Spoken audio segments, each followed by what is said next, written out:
Over 2 years ago on this very channel, I made a video talking about why I believe that it was very possible with the trends and the direction Medicare supplement plans were going, that the product could become irrelevant, not viable in a 5-year time span. Here we are a little bit over 2 years later, and it looks like that prophecy may very well come to pass.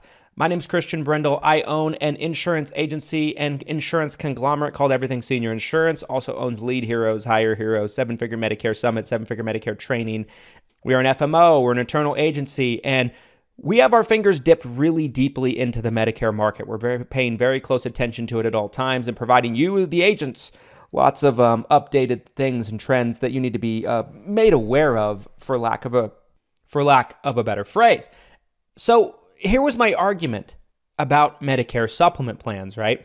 Well, first off, let's talk about market share. So this has only become a more escalated issue, but back then I was talking about how market share for Medicare Advantage plans was increasing in the Medicare market and Medicare supplement market share was shrinking. That has not changed. It's only sped up the process since we made that video. So if you look at it today, Medicare Advantage market share is almost at 60%, meaning the vast majority of people on Medicare are on Medicare Advantage plans, despite all the bad press they get, despite all the bad rap they get in the media, while Medicare supplement plans have around a 25% market share. The difference in everybody else that's left in those numbers are people on group plans, retirement plans, Tricare for Life, veterans, things like that, okay? So now why is this? Well, part of it has to do with the prescription drug plan side of things on the Medicare supplement side of things. For one, there's less options available than ever. This past AEP, what we saw was multiple different insurance companies were getting rid of plans, reducing their plan options, and other companies like Mutual of Omaha pulling out altogether of the prescription drug market, okay, the PDP market. And so less options means typically the plans are not going to be as viable.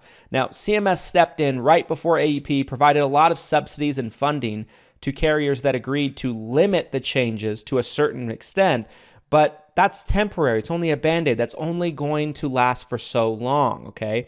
This was a temporary solution by CMS to make it so where it wasn't such a shock to the system to Medicare beneficiaries on Medicare supplement plans right off the bat. Now, it's true you still have PDPs that have very low premiums, like WellCare still has a $0 premium plan in the vast majority of states. It could be all of them. I don't know off the top of my head. And then you have Cigna that provides, in a lot of states, very low cost Part D prescription drug plans as well. But I believe this problem is only going to get worse. It's no secret that someone that takes a lot of prescription drugs, maybe 15, 20, 25, we all have clients that fall into this criteria, right? It's no secret that over the years, a lot of times, if you compare it to the best Medicare Advantage plan in your market versus the best PDP in your market, the Medicare Advantage plan comes out better, and in some cases, a lot better on their overall drug costs for the year. So when people see the difference on that, not only do they have to pay the extra premium for the supplement, in some cases, they have to pay a premium for the PDP, but they're also paying more for their prescription drugs. They don't have dental, vision, hearing, all these things. It becomes a difficult thing to justify for a lot of consumers. We see it in our office, and we are not biased for Medicare Advantage. We are a Medicare shop, period. So we are always going to offer Medicare supplement plans to our clients and provide it as an option and present it as an option as long as the plans are viable.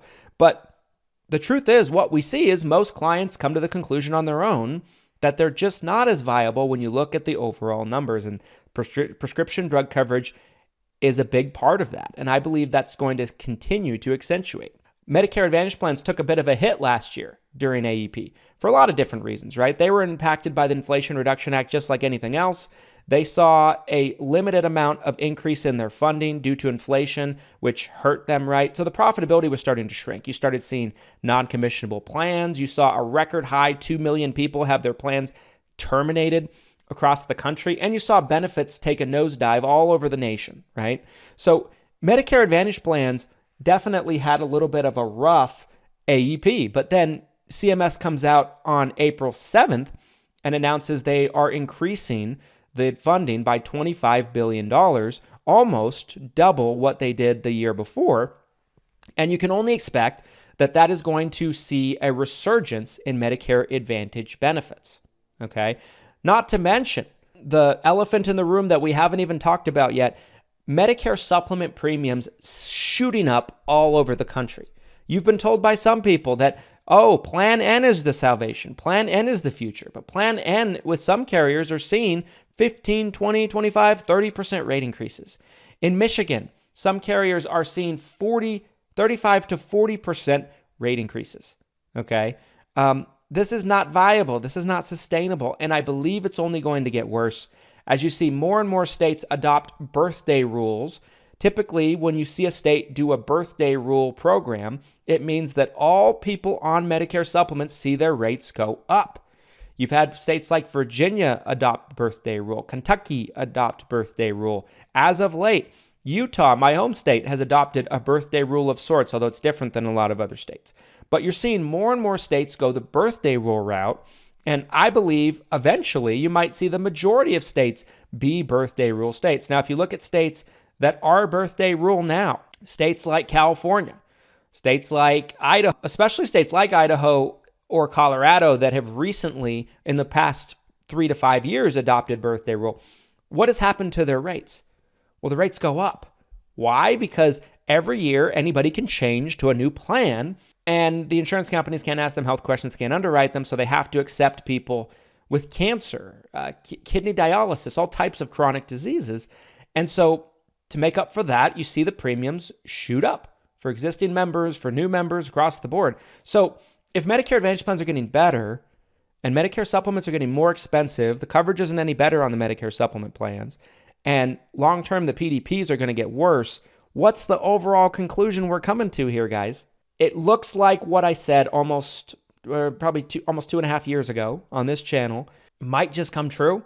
We'll have to see. I hope it's not true. I love the Medicare supplement product. I think it's very viable. Some of the Medicare supplement proponents have said, high deductible plans are the way to go. That's the way of the future for Medicare supplement. We'll see. But I just wanted to give you an update on this as I see it transpiring in real time. It looks like the future is managed care. That is what CMS wants. That's what the carriers want. It's what the industry is moving towards. And long-term managed care, Medicare Advantage plans is probably where it's going to keep going. It's probably going to keep eating up market share. And I hate to say it, but it looks like it's possible that Medicare supplement might die a slow death of 1,000 cuts. Hope I'm wrong. I'd love to be wrong on this, you guys. I love the Medicare supplement product. We have tons of clients still on Medicare supplement plans. I think it's something to pay attention to and something to be aware of. Let me know if you guys agree with me, disagree with me. Comment down below. Love to get your thoughts on this. Whether you agree with me or disagree with me, I'd love to have a nice dialogue with you about it. If you enjoyed this video, you like this type of video, you want more videos like this, telling you what's going on in our market as Medicare agents and Medicare distribution partners, smash the like button for the YouTube algorithm. It's going to help more agents just like you find this video who desperately need to hear this information, that are just in the dark. They don't know what's going on. And we'll see you guys on the next one. Appreciate you watching all the way to the end. We'll see what happens. And here's to your massive success. Thanks, everybody.